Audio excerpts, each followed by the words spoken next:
Good afternoon, and thank you so much for joining us today. My name is Stephanie Anderson, and I am the Industry Operations Manager here at the National Apartment Association. Today, we have a panel of experts here to share their knowledge on human trafficking and its impact on rental housing.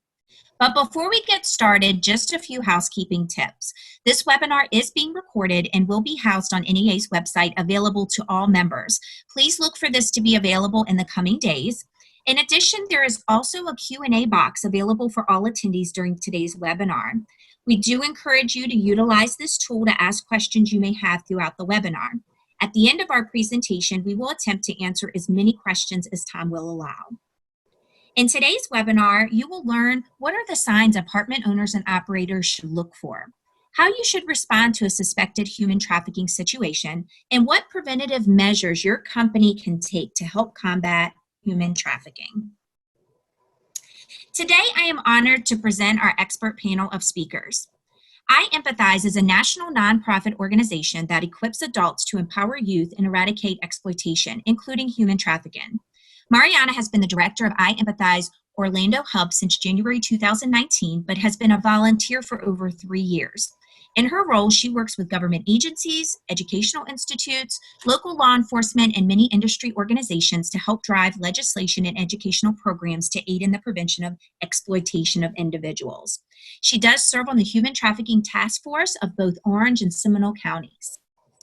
Bonnie Smetzer is a founding partner and executive vice president for JMG Realty, and she directly oversees operation in Florida, which encompasses a portfolio of approximately 10,000 apartment homes. Her apartment management experience includes market feasible studies, acquisition, renovation, new development, new construction lease-up, and stabilization of properties ranging from garden style, mixed use, mixed income, and mid to high-rise properties. She is also the immediate past president of the Florida Apartment Association and serves on the board of directors for NAA as Region 9 vice president. And last but certainly not least, Mickey. He is the co-founder and CEO of Vector Travel, a tech-enabled multifamily short-term rental fee management company.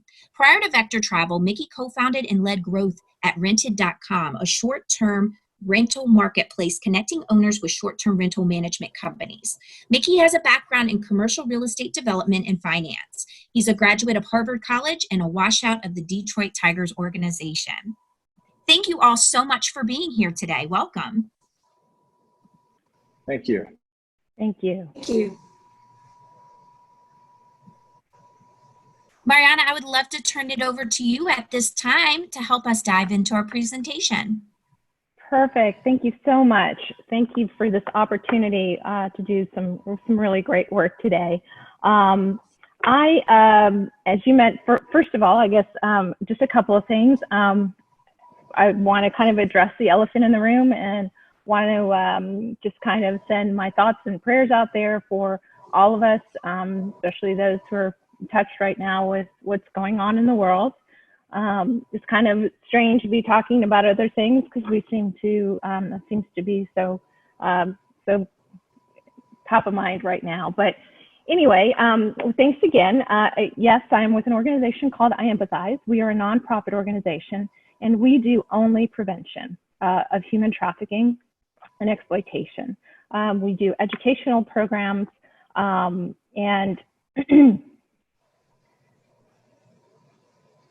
we do educational programs, we do youth programs.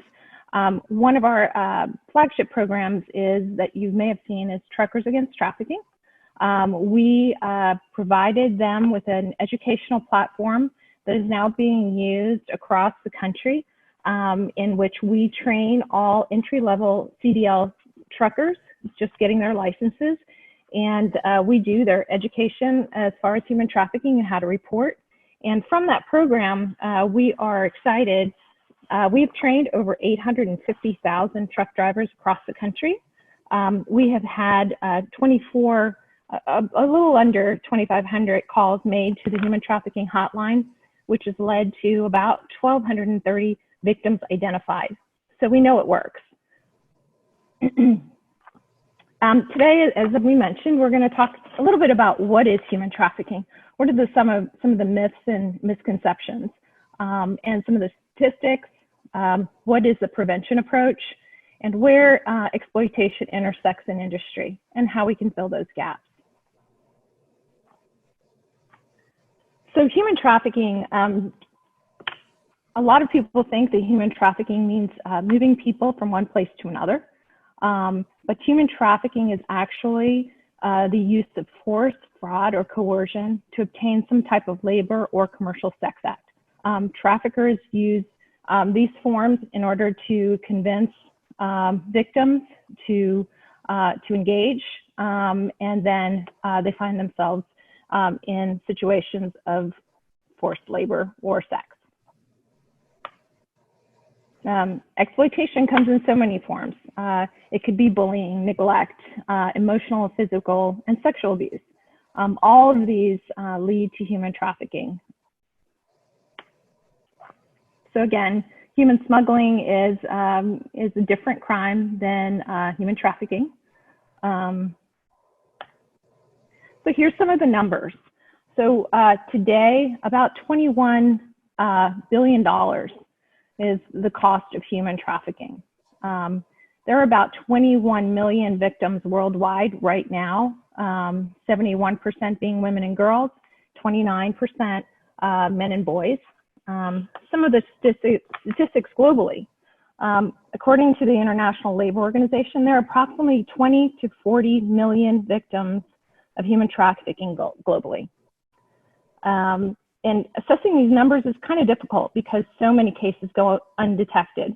The UN refers to this as the hidden figures of crime because most of these cases go undetected.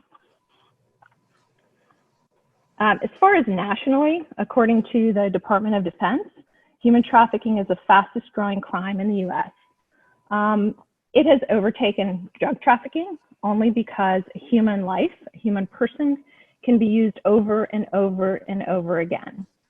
So they can create an opportunity for someone to make money, and typically they will use the victim for about 3 to 5 years. So it kind of keeps giving. Sex trafficking alone generates an estimated, here in the United States, about $99 million per year. Quite a staggering figure. And 1% of victims of human trafficking are rescued. So only 1% are actually identified and rescued. That's why prevention is so crucial. So let's talk about the apartment industry. So a lot of people would ask, so what am I looking for? I mean, what are the things that I'm gonna keep an eye out for? I'm not really sure what to look for. So we're gonna list a few of these things. So any property that has an unusual amount of traffic, that means people coming and going, not necessarily staying for extended periods of time, typically within 45 minutes to an hour. And you'll find that neighbors, next door neighbors will report an unusual amount of traffic. And most people will say, well, they've got a lot of friends, they have a lot of parties, but this is a very consistent amount of traffic. An apartment that has too many people living in it. So you might find that you rent an apartment to one individual, but you may notice that there are 3, 4, even 5 individuals in that apartment coming and going for an extended period of time. The resident installs interior locks on doors or windows to keep people in, not keep people out. And this is something that might be observed by maintenance folks and anyone entering the apartment or the unit. A resident or applicant does not have access to her own, and I have her own, but it's her or his own documents. So you might ask for an ID and someone else will hand it to you, or you might ask for other information and another individual will actually give it to you.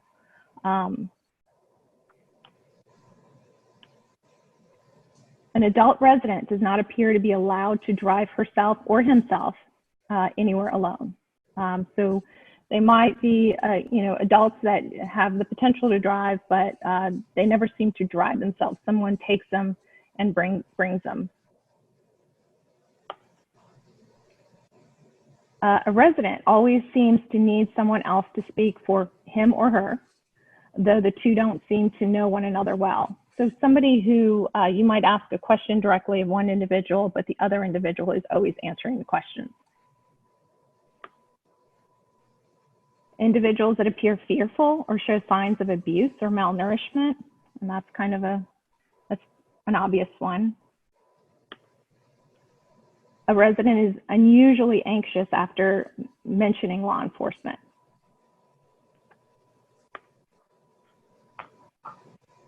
A resident that avoids eye contact.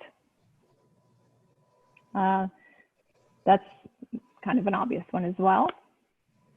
A resident or guest lacks knowledge of her whereabouts, even about the city she or he is in. This is because human trafficking victims rarely leave the residence, except to be transported to a new location. So they might be living there, you might have seen them there for months, but they have absolutely no idea what city they're in, what town they're in, or where they are. Their conversations always seem to be scripted or rehearsed.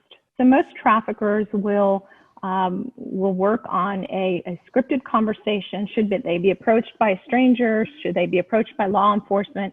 They are groomed to answer certain questions with answers that work for them.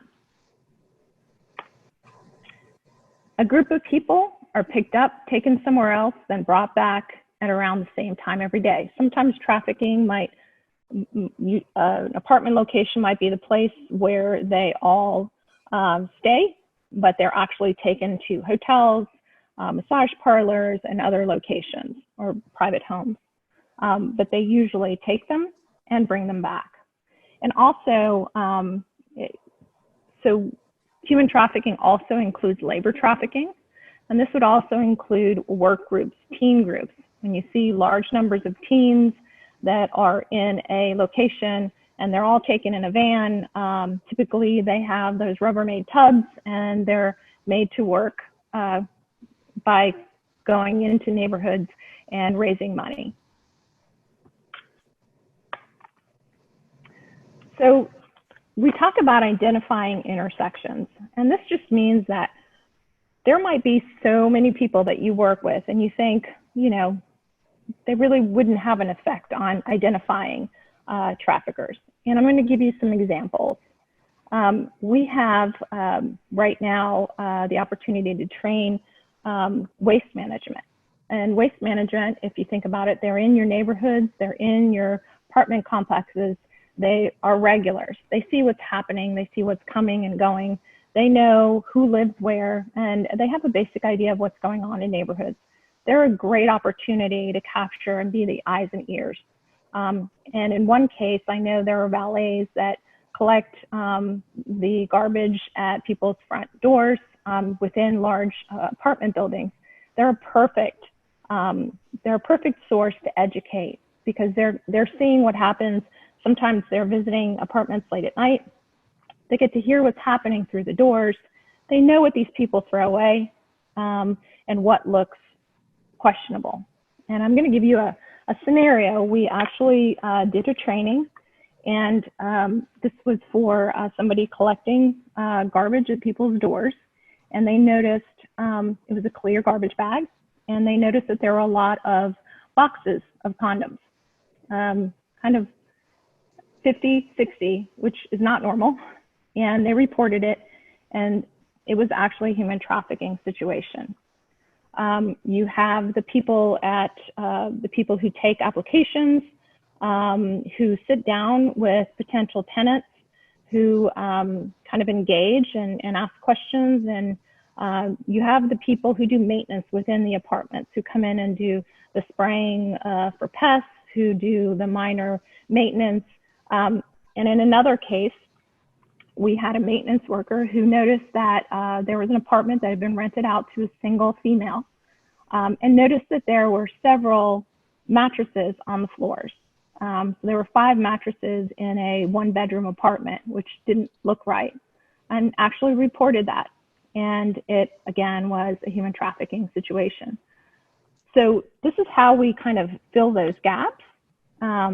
We need to talk about who are the people that are frequenting these locations. Again, maintenance workers, janitors, people who put in carpets, people who deliver the mail. So if you really think about it, if we can educate and train each one of those groups, there's a very good chance that we're going to be able to see something and report it. So we're going to go through kind of the trafficking hotline statistics. So the Human Trafficking Hotline is a place that you would call if you think there is something, you think there's a case that might be human trafficking. So far, 23,000 survivors have been identified from calls made to the Human Trafficking Hotline.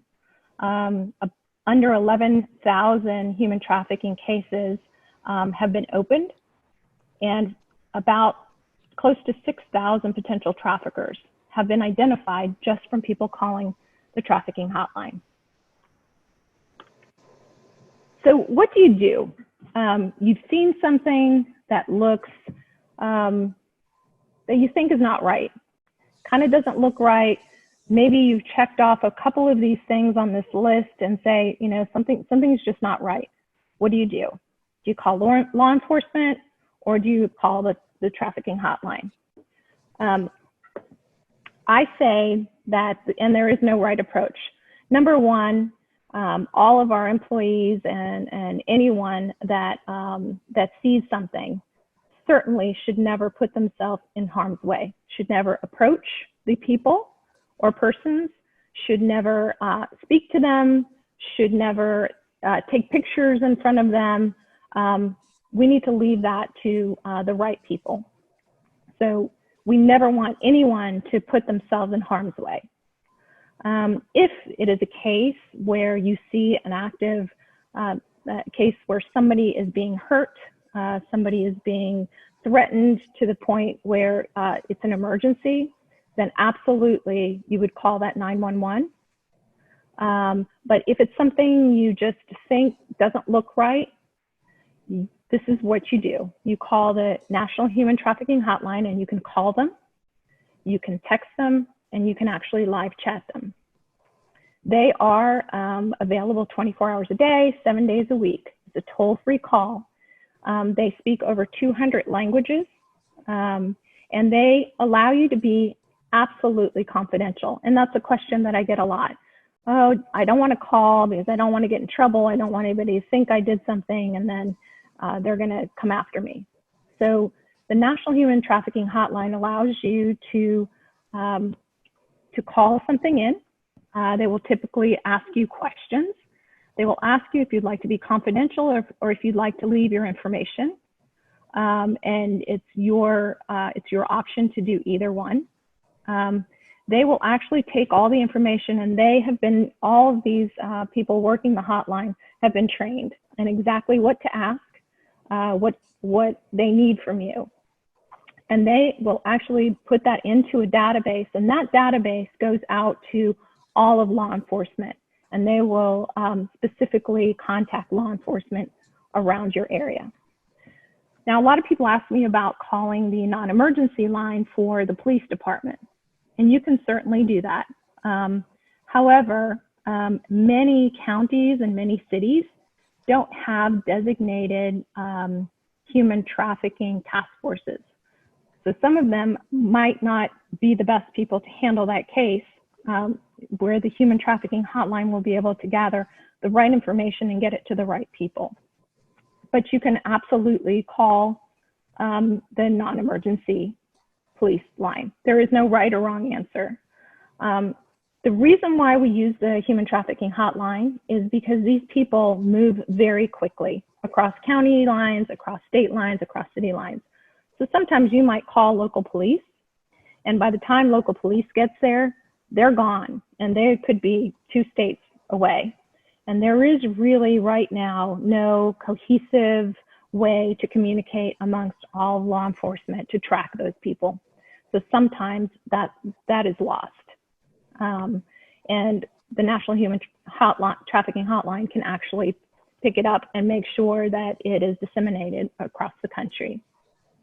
So we have there is a poster that you can obtain from the National Human Trafficking Hotline that includes this information. And it actually can be hung in any laundry room, in any public space. And it just says, if you need help, you can call us. So it can be a line that a victim can call if they're in fear, a neighbor can call, and it's something that can be posted. It's a downloadable poster. I think it's 8.5 by 11. I recommend keeping at least one of those in an office so that the office knows the protocol and where to call. Another good place to put those is in public restrooms if you have them. Okay, we're going to kind of pass this along and let you handle this. Okay, yeah, so on to short-term rentals. Yeah, just building on that a little bit. I think much of the activity that was mentioned there would overlap with what we do.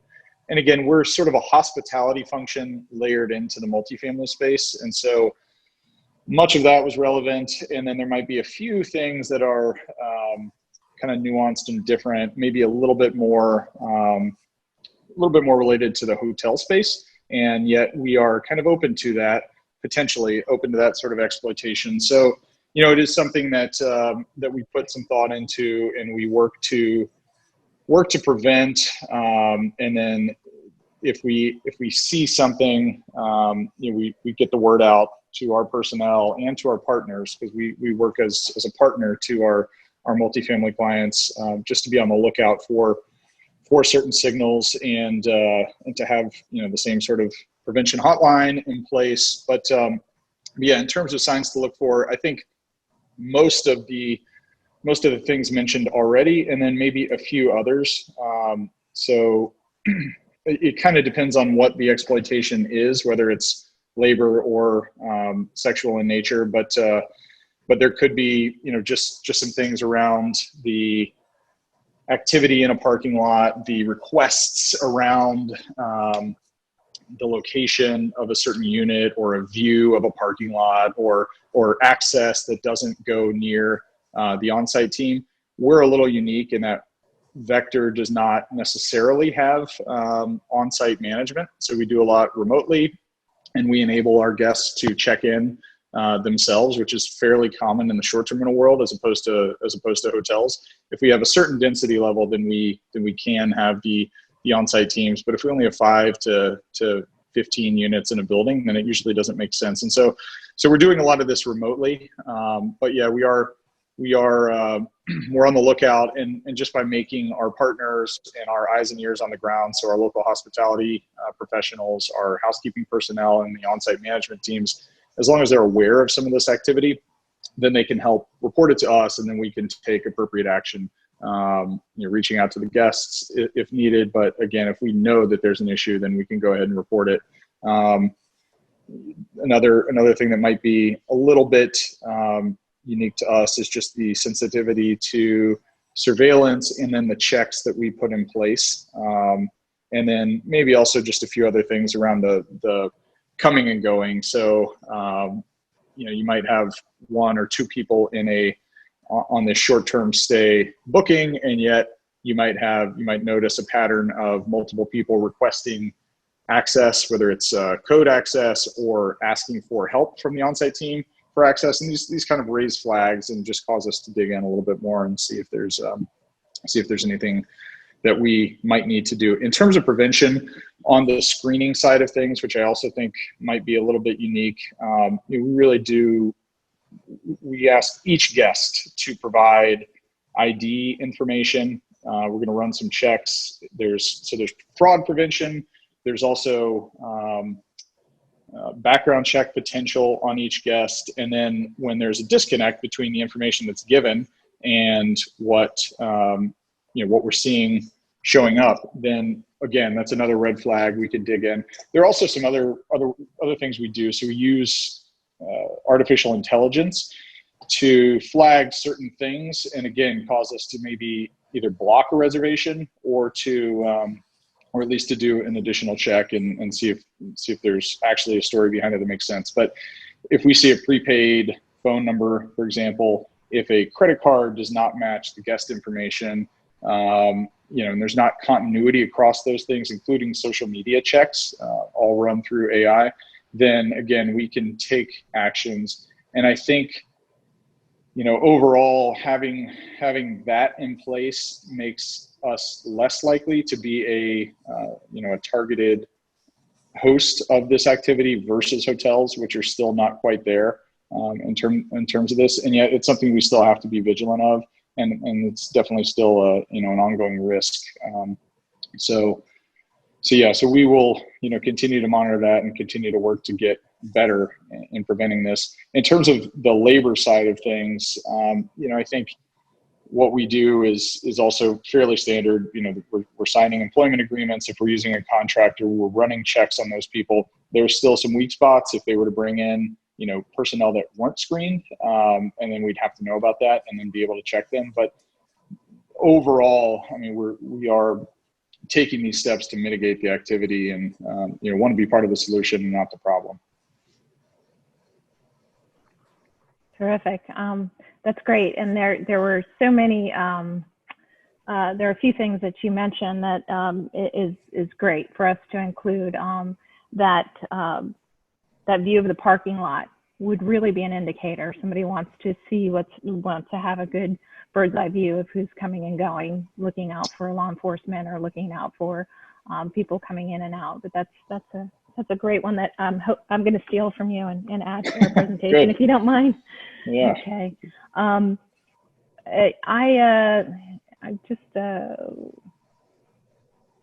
Okay.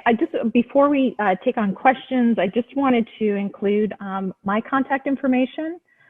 Again, we're a nonprofit organization, and we do training for kids, adults, and industry.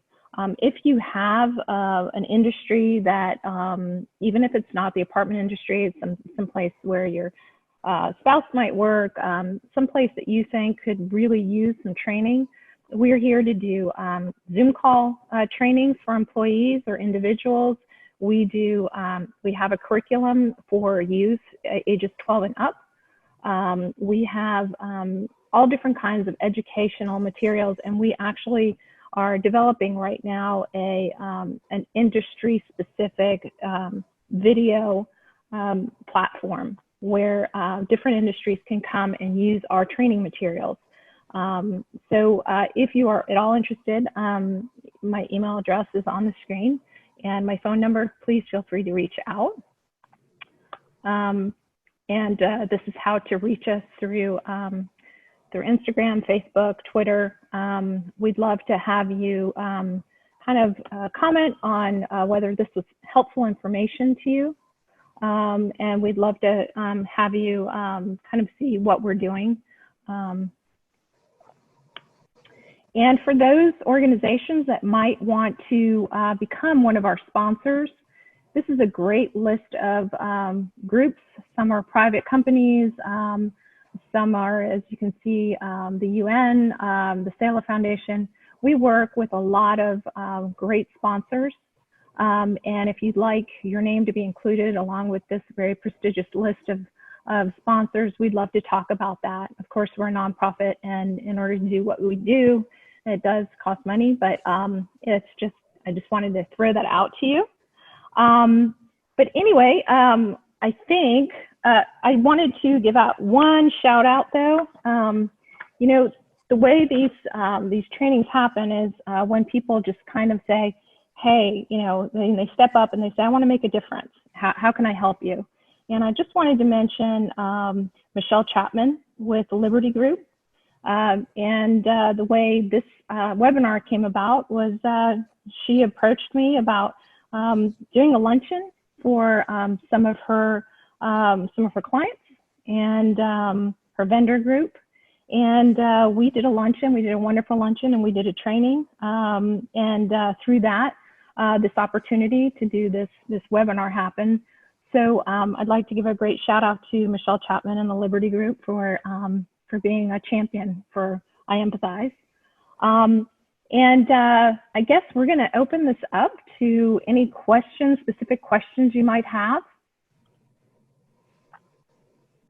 Thank you. I think before we dive into the questions, I would love to see, Bonnie, do you have anything to add in terms of kind of what you're seeing and within your portfolio or your company, or kind of how you are responding to any of this?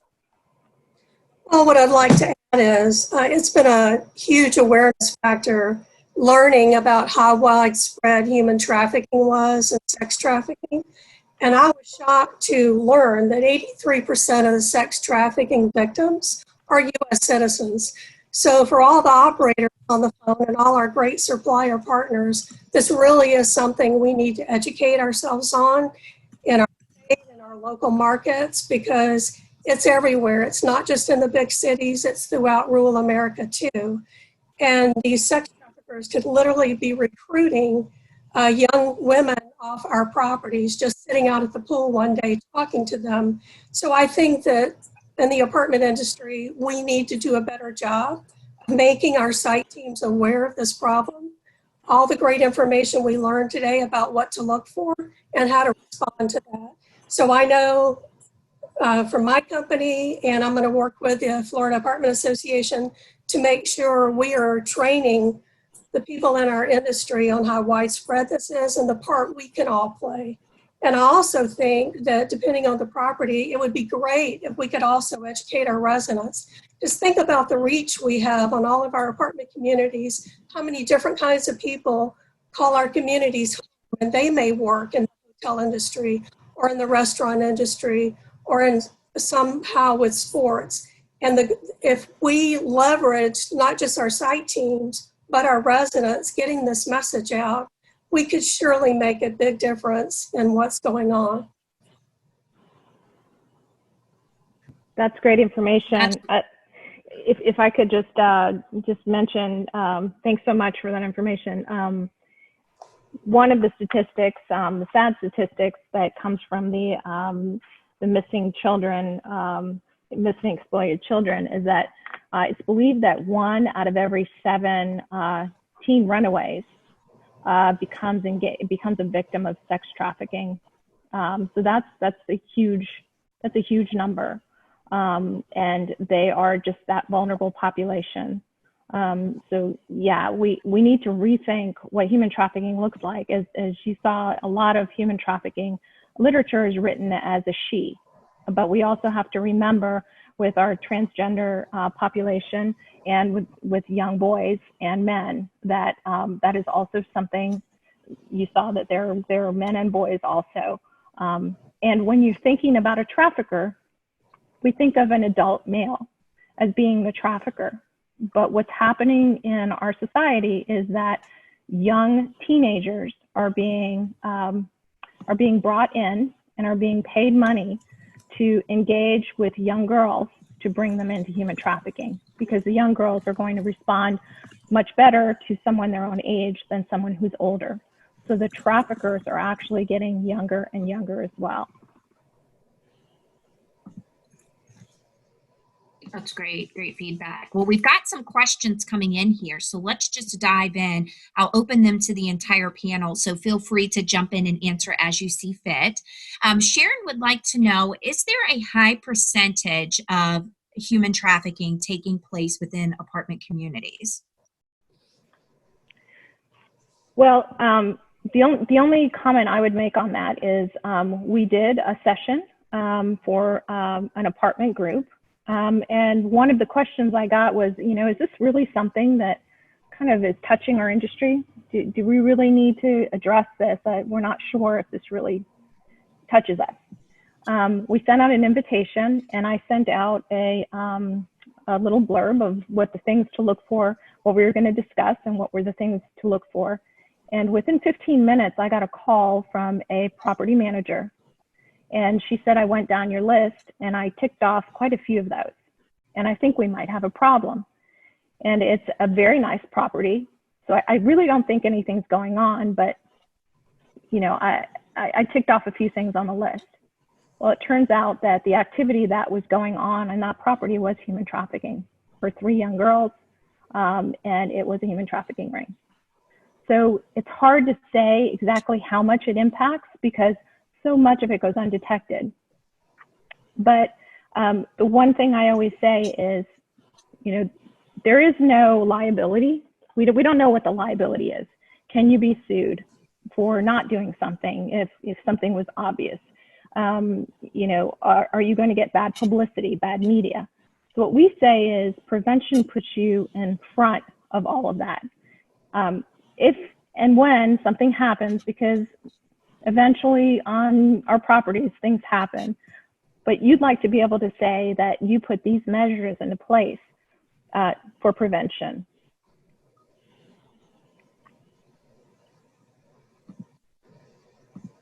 Yeah, I agree. And I think as more awareness happens, you'll probably find out higher statistic rates in terms of the amount specifically happening in the apartment community.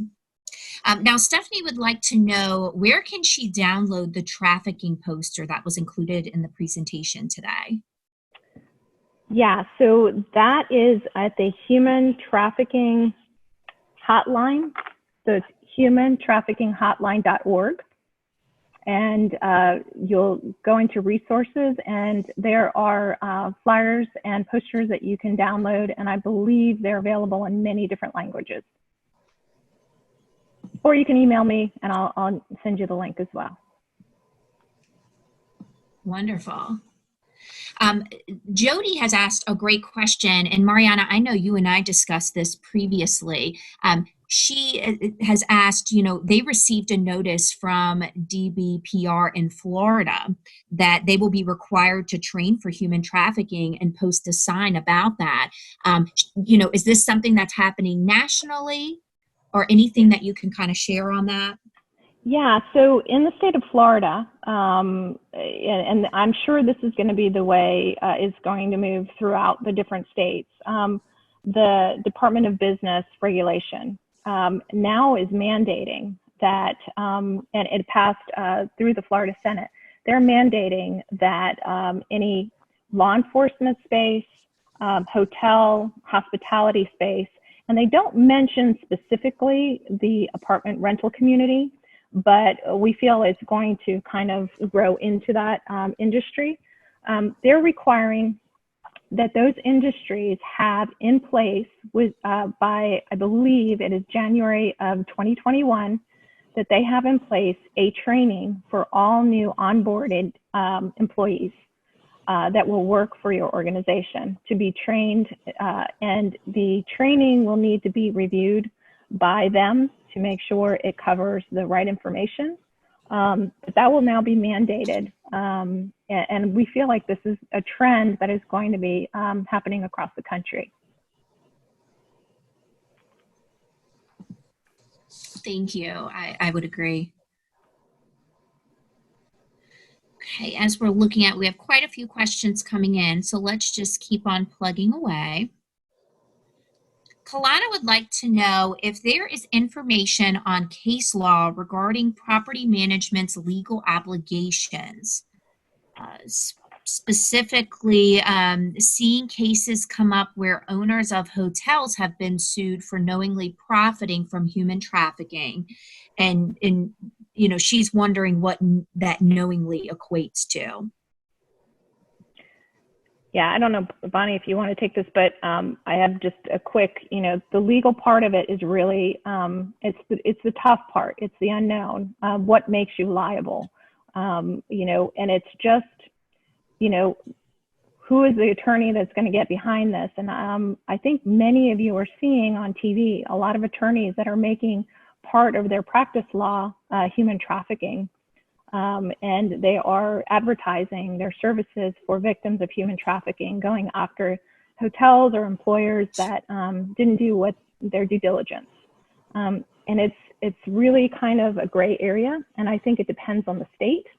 But again, the more we can do on the front end for prevention and showing that your employees have been trained and you've done everything that you could do within your reach, really helps to kind of mitigate that liability. Hey, it's Bonnie. I completely agree, because with liability is what did you do to try to prevent a situation? So that's training, making your people aware, making them understand how to report it. And then certainly you can get sued for anything, but when you're sued, then they have to demonstrate that they put your site team on notice about a potentially liable situation. So from that regard, I think our best defense right now will be to start rolling out the training programs to our site teams, making sure they know what to look for, and if they see anything suspicious, to report it. That's going to be our best defense, because as we all know in this industry, if an attorney can find a way to sue you for something, they will certainly try.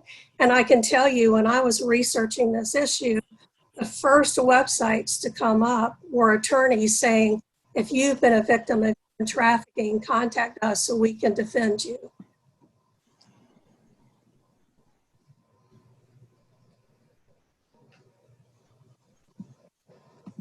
Thank you. Thank you for sharing that, Bonnie.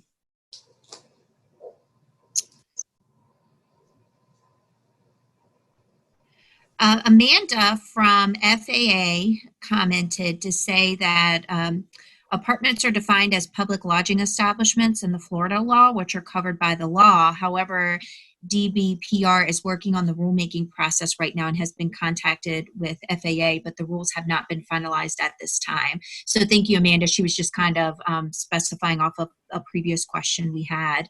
I did get a question from Brandy that she would like to see the numbers to call for different violations again. Mariana, if you wouldn't mind putting it back on that slide, the numbers to call. And again, for everyone joining here today, we are recording this webinar and we'll be posting it to NAA's website later this week. That way you can access all of this information again.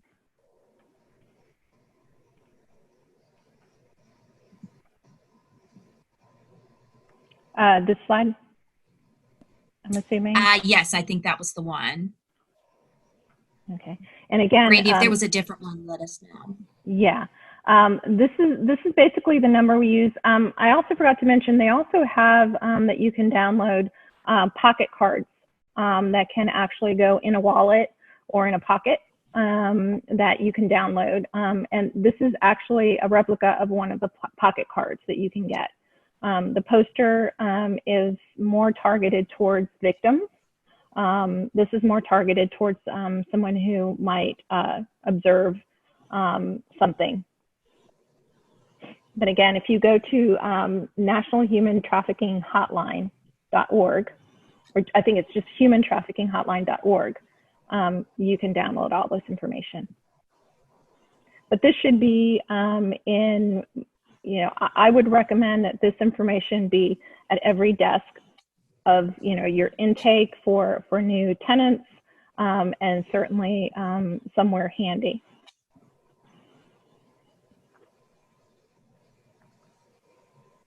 So Susan has asked if there is a standard training program that property management companies can purchase or utilize. And Mariana, you spoke briefly about that earlier. Did you want to elaborate any? Yeah, sure. So as I mentioned, by the end of the summer, I Empathize will have some video training, and we train each specific group differently. So I would, if you have maintenance folks, they would get a very specific training on what are the things that they're most likely to come in contact with and how to deal with it. And we would train your front desk staff a little differently because they have kind of a different exposure to potential tenants. So what we are hoping to do is be able to provide all of those templates so that you can put together a training very specific to whoever it is you're onboarding. And we hope to have it available again by the end of summer. Now that a lot of our teams are kind of staying at home to edit video, I think it'll be ready a little early. But if you are interested in doing local trainings, smaller trainings, or even larger trainings, and you would like to use our materials, I'd love to talk to you about it. We generally do not charge for those materials. We do ask for a donation to the organization just to help, keep our work going, but we don't put a monetary value on it because we really want you to use it. So again, stay in contact, send me an email, let me know you're interested, and when it's available, I will certainly reach out. We'll have graphics, we'll have all of the information you need to put together your own little training. Or if you want a more personalized, we can have a member of our team do training just like this, a Zoom training or a pre-recorded webinar.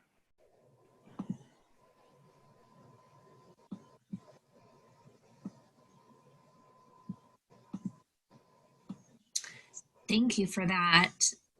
I did want to mention that Charles Stroud is on here and did say that he did a session on human trafficking with about 30 community managers, and wanted to point out that 3 of those managers had already experienced trafficking.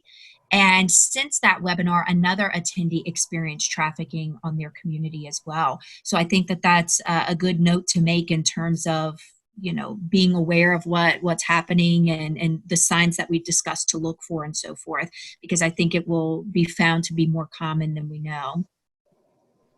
Thanks for sharing that, because a lot of times that information isn't shared because people feel like, oh, I don't want to share it because it kind of tarnishes my company or my, location. So a lot of that information isn't disseminated, and so people don't know that it's more prevalent than it is. So thanks for sharing. Tammy has asked, what are the identifiers specifically for your on-site staff to look at just during the leasing process? So can we kind of touch a little bit? I know we already talked a little bit about that, but specifically when you're leasing an apartment, what are some of the signs to look for? I would say in the leasing process, I think you look at a single person. I'm trying to think of what some cases have been where they were able to catch it. First of all, the information that they're giving you, and they're providing driver's license, they're providing personal information. Sometimes that is not their information. So it's fraudulent information that they might give you. They might not be able to answer basic questions. So in your, kind of speaking with a potential tenant, so, where'd you move from? Where are you working?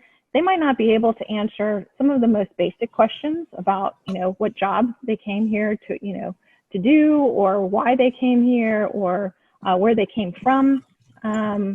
So that kind of would be a red flag when somebody isn't able to answer those basic questions, or answer basic questions about,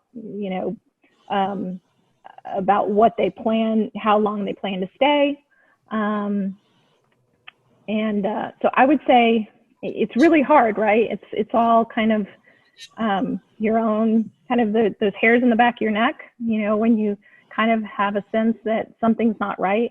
And we always say, if you think that something is amiss, if you see something, say something, because you can call, and if there is nothing, if your intuition was wrong, nothing's lost. Nobody is arrested. Nobody is, but if you're right, you can actually save a person's life. So a lot of this is intuition, but mostly a person that really can't answer most basic questions, that would be a red flag for me. And I think what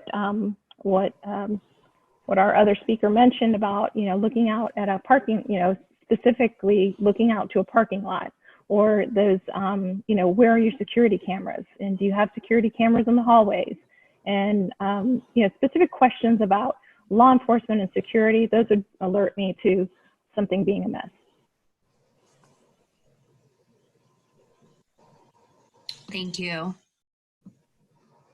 Well, we have just a few minutes left. We've gotten through our questions thus far.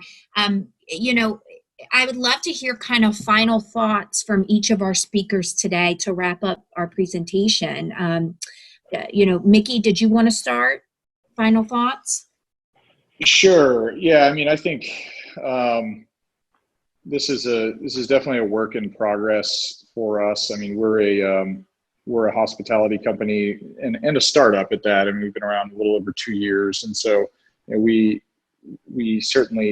had some experiences where, in hindsight, as we became more aware of this issue and how pervasive it is, and what many of the warning signs were, that in hindsight, we think we probably did experience that. And we've made some of these moves, particularly on the prevention side, that we believe are having an extremely positive effect. And yet, there's still a lot more that we have in the works in terms of, additional signage in units, additional education and outreach to our partners and local personnel.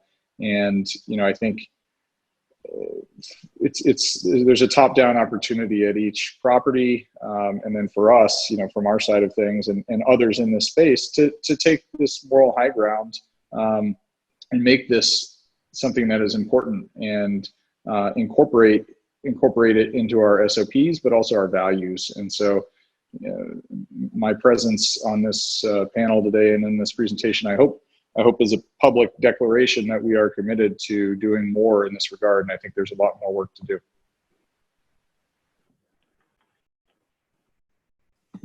Thank you for sharing. Bonnie, final thoughts? Yes, in addition to the importance of training our staff so they know what to look for, I think it's also important to remind everyone, those of us in the industry already know, when online leasing became very popular and we all use it now, what we saw was a huge increase of fraud with that online leasing. A lot of us adapted the programs that allow us to scan an ID before someone moves in or even tours an apartment, and it will let you know if that is a fraudulent ID. So in addition to everything we've talked about, I think it's important, if your company doesn't already use an ID verification program, you might want to have that dialogue with your supervisors about using that, because I think that would be one great way to help be sure who is applying for the apartment is truly that individual. That's great feedback, and I agree with that. Those programs are very important, especially in cases like this. Mariana, final thoughts? Yeah, so I'm just amazed at all of this great information and collaboration. I'm so happy. And one of the things, our name is I Empathize, and people usually ask me, where did you get that name? And as you saw through the presentation, we have shoes. Most of our presentation kind of backgrounds are shoes. And the reason we use that is because we base everything on empathy. And that means being able to step into someone else's shoes and potentially see yourself as you could be them. This could be you. And one of the things that happens many times is that a person who's had trauma, a person who's been brought into human trafficking, sometimes the average age of a young girl that is trafficked is 12. And they usually look a little older because they're going to choose a girl that doesn't look so young, that is not going to get them in trouble. But many of the people who want young girls, they want young girls. But these young girls are not going to behave like most young girls. They've been through trauma. So sometimes they're a little hard to like. They're not going to communicate. They're not going to be friendly. They're not going to smile at you. But we've got to get beyond that, and we've got to really address the empathy of knowing that this person has had this trauma that has caused them to completely shut down. And so as much as we can, kind of keep that back of mind, that really helps. And a lot of people say, well, this is like, why did you get into this? This is so depressing. This is just and the thing about it is depressing. It's a hard topic to talk about, but we are talking about something so positive. We're talking about preventing it from happening or rescuing somebody who's in a situation. So if we can address it as much as we can in a positive kind of prevention space, that's going to bring a lot more attention than talking about, just human trafficking. We're talking about how to prevent it. And I think during this last hour, I think we've really been able to make an impact on that. And I just want to again thank you for reaching out and helping put this together. And thanks for everyone for kind of sharing your questions. And we are looking forward to collaborating with anyone. So certainly reach out. Thank you so much. Well, we appreciate everyone's time today. A special thank you to Mariana, Mickey, and Bonnie for being here and sharing their expert knowledge on this topic. Any feedback, we would love to hear from you, so please don't hesitate to reach out and let us know if you have questions, concerns, or comments, or would like more information. Again, this webinar was recorded today, and it will be uploaded to naahq.org in the days to come this week, so you can view it and share it with others in our industry. Again, thank you so much, everybody, and I hope you have a fantastic day.